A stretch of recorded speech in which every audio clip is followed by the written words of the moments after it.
नमस्कार बंधुरा आशा करছি আপনারা সবাই ভালো আছেন এবং সুস্থ আছেন। আমি রাখি আমার চ্যানেলে সবাইকে জানাই অনেকটা স্বাগত।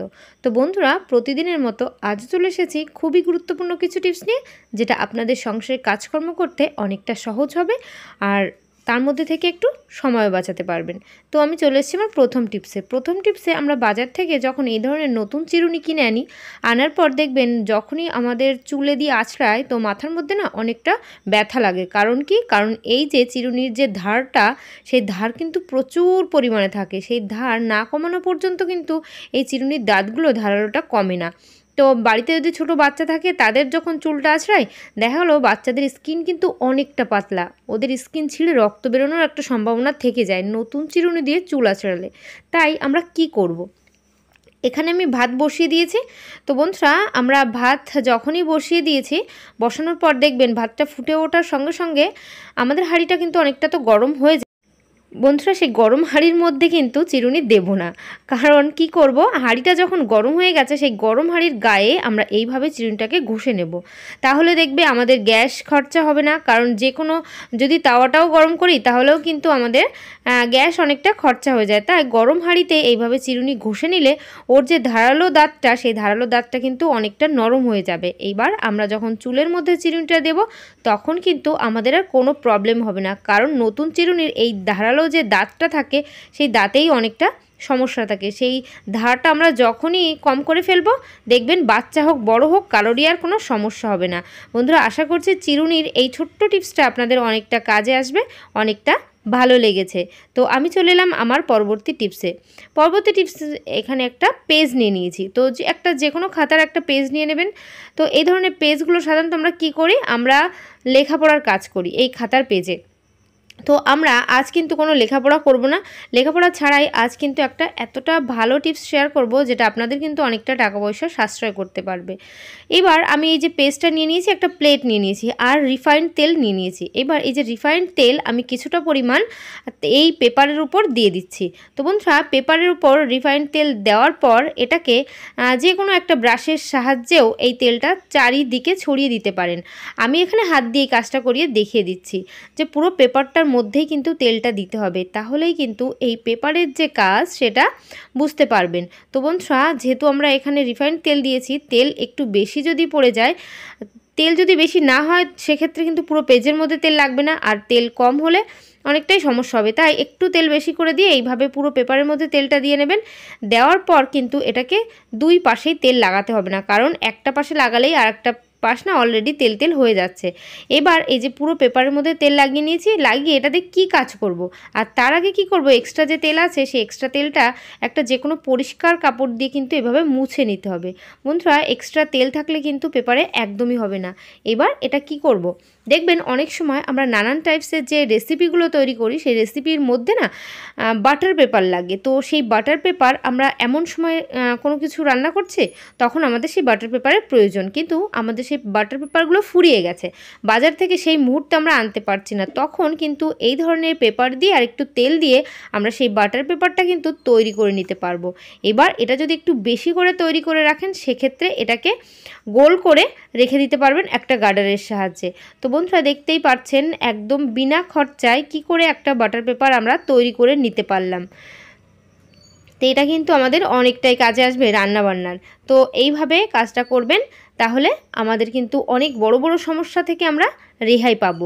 দেখবেন টাকা পয়সা যদি বেঁচে যায় তাহলে কিন্তু আমাদের নিজেদেরও অনেকটা ভালো লাগবে আর সংসারের কাজ করতে আরও আনন্দ হবে আমাদের। তো বন্ধুরা এইভাবে যদি কাজটা করেন, করে তারপর এখানে একটা গার্ডার দিয়ে রেখে দেবেন, তাহলে অনেকটা এই পেপার থাকলেও আমাদের সুবিধা হবে। আশা করছি বন্ধুরা আমার এই টিপসটা আপনাদের অনেকটা কাজে আসছে, অনেকটা ভালো লেগেছে। চলে এলাম পরবর্তী টিপসে বন্ধুরা এখানে আছে কিছুটা তেঁতুল।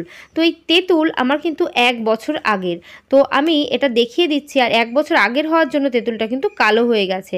অনেক পুরনো তেঁতুলও কীভাবে রাখতে হয়, মানে তেঁতুল একটা বছর 1.5 বছর যদি আমরা রাখতে পারি দেখবেন ভালো থাকবে। কিভাবে রাখবো 1-1.5 বছর? আর পুরনো তেঁতুল কিন্তু খাওয়া ভীষণ উপকার, আমাদের পেটের পক্ষেও কিন্তু অনেকটাই উপকারী পুরনো তেঁতুল। তাই আমি কিভাবে 1 বছর এটাকে ভালো রাখলাম, প্রথমে আমাদের কি করতে হবে, তেঁতুলের মধ্যে যে দানাগুলো আছে সেই দানাগুলোকে বের করতে হবে। দানা থাকলে কিন্তু তেঁতুলের মধ্যে পোকা লেগে যায়। আর বন্ধু যখন দেখবেন এরকম পোকা লেগে যায় তখন সেই তেঁতুলগুলো ফেলে দিতে হয়। তাই আমি কিন্তু এখানে দানা ছাড়িয়ে রেখেছি। এবার অনেক সময় দেখবেন দানা শুদ্ধ তেঁতুলও কিন্তু প্রয়োজন হয়। অনেক রেসিপিতে দানা শুদ্ধ তেঁতুলও দিতে হয়, যেমন তেঁতুলের আচার করতে গেলে দানা শুদ্ধ দিতে হয়। তো সেক্ষেত্রে আমরা তেঁতুলগুলোকে কিভাবে স্টোর করব। তো আমরা যখনই দেখবেন তেঁতুল অনেক দিন রাখার প্রয়োজন হচ্ছে, সেক্ষেত্রে তেঁতুলের মধ্যে দিয়ে দেবেন সামান্য পরিমাণ লবণ।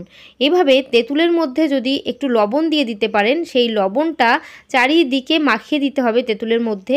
এইবার এইভাবে মাখিয়ে যদি যে কোনো একটা এয়ারটাইট কন্টেনারে স্টোর করে রাখেন, তাহলে কিন্তু আমাদের তেঁতুল বছরের পর বছরও ভালো থাকবে। আর আমার এই কাজটা করার জন্য কিন্তু ফ্রিজ আমি কখনোই ব্যবহার করিনি। ফ্রিজের মধ্যে তেঁতুল রাখতে হবে না। ফ্রিজে রাখলে তো পোকা লাগবে না, ভালো থাকবে, কিন্তু আমি ফ্রিজে রাখবো না। ফ্রিজ যাদের নেই তারাও কিভাবে তেঁতুলটাকে ভালো রাখবেন তারই টিপস। যে কোনো একটা কন্টেনারের মধ্যে রেখে দেবেন। রেখে মাঝে মধ্যে কি করবেন, দেখা হলো 2-6 মাস বাদে একবার রোদ দেখিয়ে দেবেন। মানে ছাদের রোদের মধ্যে তেঁতুলগুলোকে একদম রোদে দিয়ে দেবেন। দিয়ে দিলে তাহলে এর মধ্যে কিন্তু কোনো পোকা মাকড় নোংরা কিচ্ছু হবে না। তো বন্ধুরা এইভাবে তেঁতুল স্টোর করতে পারলে আপনাদের কিন্তু সুবিধা হবে, কারণ পুরনো তেঁতুল যত খাবেন তত শরীর সুস্থ থাকবে, পেটের সমস্যা দূর হবে। তো বন্ধুরা আশা করছি আমার এই টিপসটা অনেকটা কাজে এসছে, অনেকটা ভালো লেগেছে। চলে এসেছি পরবর্তী টিপসে। আমরা বাজার থেকে যখন নতুন জিন্স কিনি, কেনার পর একটা প্রবলেম হয়। কি হয়, এই যে ঘাটটা থাকে সেই ঘর অনেকটা ছোট থাকে। তখন এই যে বড় একটা বোতাম থাকে জিন্সের এইখানটায়, তো এই যে বোতামটা কিন্তু কোনোভাবেই ঢুকতে চায় না, অনেকটা প্রবলেম হয়। আর জোর করে ঢোকাতে গেলে আমাদের আঙুলে নখে প্রচুর ব্যথা হয়। তাই এই সমস্যার মধ্যে যাতে না পড়তে হয় তার জন্য ছোট্ট একটা টিপস অ্যাপ্লাই করবেন, যার ফলে আপনাদের এই সমস্যা থেকে আপনারা কিন্তু রেহাই পেয়ে যাবেন। তো আমরা কি করব, এরকম যখন ঘর ছোট থাকে আমরা কিন্তু কাঁচি দিয়ে কাটতেও পারি না, তাহলে কিন্তু এটা অনেকটা বড় হয়ে যায়। তার জন্য আমরা নিয়ে নিয়েছি সেফটি পিনের সাহায্যেই এই সমস্যা থেকে সমাধান পেয়ে যাব খুব সহজে। কিভাবে কাজটা করছে, এবার আমি সেফটি পিনটাকে খুলে আমি ওই বড় যে বোতামটা আছে বড় বোতামের মধ্যে এভাবে পরিয়ে নিচ্ছি। এভাবে যখন পরিয়ে নেবেন, পরানোর পর ওই যে ছোট যে ঘরটা আছে সেই ঘরের মধ্যে থেকে সেফটি পিনটা এইভাবে বের করে একটু টেনে নিয়ে আসবেন। দেখবেন খুব সহজেই কিন্তু এই বোতামটা বেরিয়ে আসবে এই ঘরের থেকেই।